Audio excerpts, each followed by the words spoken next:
केंद्र सरकार द्वारा देश में रेल का किराया बढ़ाना भी कुल मिलाकर आम जनहित के विरुद्ध व संविधान के कल्याणकारी उद्देश्य की बजाय व्यावसायिक सोच वाला फैसला ज़्यादा। रेल का अति कष्टदायी सफ़र ये आम ज़रूरत व मजबूरी है, बल्कि रेल का यह अति कष्टदायी सफ़र आम ज़रूरत केवल अपने फ़ायदे में व उससे मुट्ठी भर अमीर व संपन्न लोगों की चिंता करते रहने की बजाय देश के उन करोड़ों लोगों की समुचित चिंता करनी चाहिए जो रोज़गार के अभाव में देश में आए दिन खासकर इन करोड़ों गरीब मेहनत का सब मध्यम वर्गीय शहरी जनता को जो इन्हें अत्यधिक शोषण व परेशानी का सामना करना पड़ा। दिल्ली व यूपी सहित कई और राज्यों में भी बिजली के निजीकरण का उचित लाभ किसी भी ज़रूरतमंदों को संतुष्ट नहीं कर पाना भी सरकार की नीति में ये खोट व कमियों को जग जाहिर करता है। जैसा कि ये विदित है कि देश के अधिकांश लोग जब ज़बरदस्त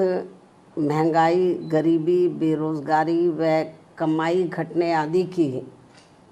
हर दिन की भूख प्यास तथा गरीबी व तंगी के त्रस्त जीवन की मार से अति पीड़ित और दुखी है, तो तब ऐसे में केंद्र सरकार द्वारा देश में रेल का किराया बढ़ाना भी कुल मिलाकर आम जनहित के विरुद्ध व संविधान के कल्याणकारी उद्देश्य की बजाय व्यावसायिक सोच वाला फैसला ज़्यादा लगता है। साथ ही सरकार द्वारा राष्ट्र प्रथम के नाम पर आम जन का जीएसटी की तरह ही रेलवे के माध्यम से भी दैनिक जीवन पर बोझ बढ़ाकर उनका शोषण बढ़ाने की ये परंपरा घोर अनुचित है, जिस पर सरकार अगर तुरंत पुनर्विचार करे तो ये बेहतर होगा। वैसे भी इस समय देश में बढ़ती गरीबी, महंगाई व सम्मानजनक स्थायी रोजगार के घोर अभाव में परिवार को पालने के लिए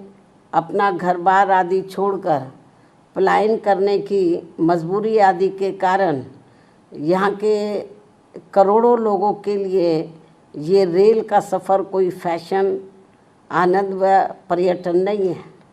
बल्कि रेल का अति कष्टदायी सफ़र ये आम ज़रूरत व मजबूरी है,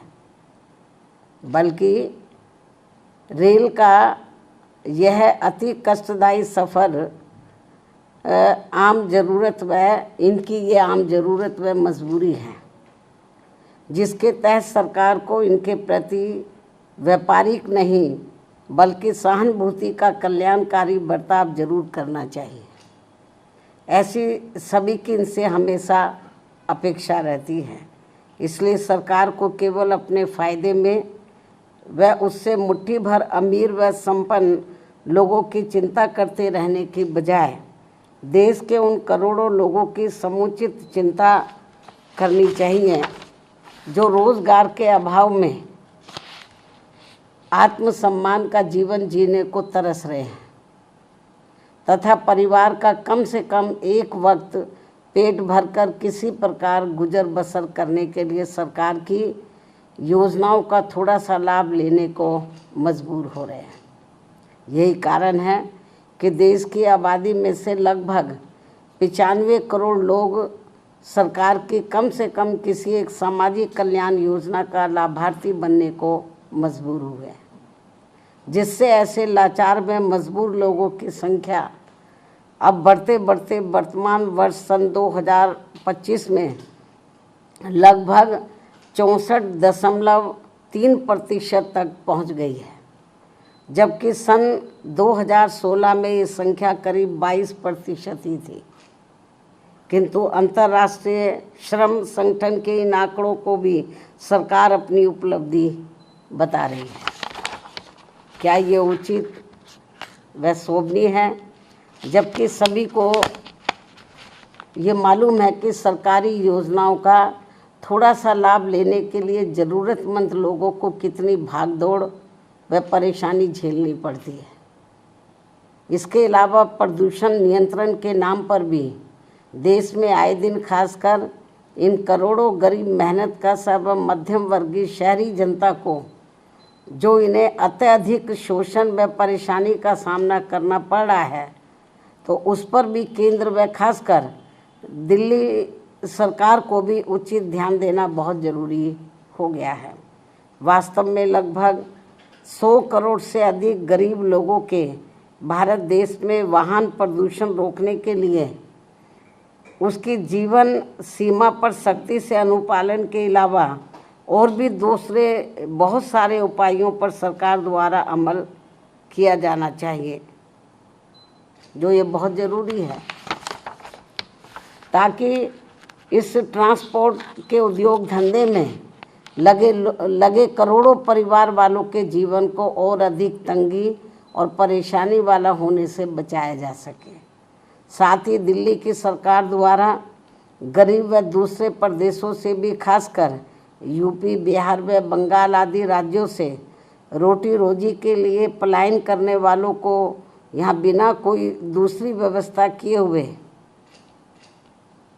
उन्हें जिस बेरहमी से उजाड़ने का ये जन विरोधी रवैया अपनाया जा रहा है, अर्थात उनकी झुग्गी झोपड़ियों को जो तोड़ा जा रहा है जिस बेरहमी से, तो ये अति दुखद व शर्मनाक भी है। लेकिन दिल्ली सरकार बहाना क्या बनाती है कि हम कोर्ट के आदेश का पालन कर रहे हैं, लेकिन माननीय कोर्ट ने ये नहीं कहा कि जिनको आप उजाड़ रहे हैं तो उनकी आप दूसरी व्यवस्था किए बिना ही उनको उजाड़ दें। कोर्ट ने ज़रूर कहा है कि आप इनको हटाइए, लेकिन कोर्ट ने ये नहीं कहा कि आप इनके लिए दूसरी व्यवस्था ना करें। सरकार की जिम्मेवारी बनती है कि इनके लिए पहले दूसरी व्यवस्था करें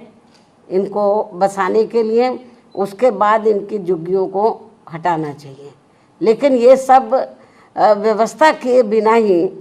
तो कोर्ट की आड़ में जो इनके साथ में अन्याय अत्याचार हो रहा, शोषण हो रहा है, तो मैं समझती हूँ ठीक नहीं है। वैसे भी दैनिक उपयोग की आवश्यक वस्तुओं पर भी जिस प्रकार से कीमतें बढ़ाई जा रही हैं, इसके अलावा दैनिक उपयोग के आवश्यक वस्तुओं पर भी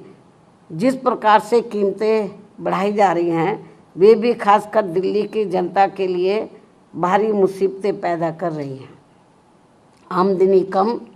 व खर्च ज़्यादा से लोगों के अच्छे दिन की उम्मीदों का फिर क्या होगा, ये सामाजिक भलाई के संबंध में सोचने वाली अहम बात है। इसी क्रम में देश भर में बिजली की कमी ने भी केवल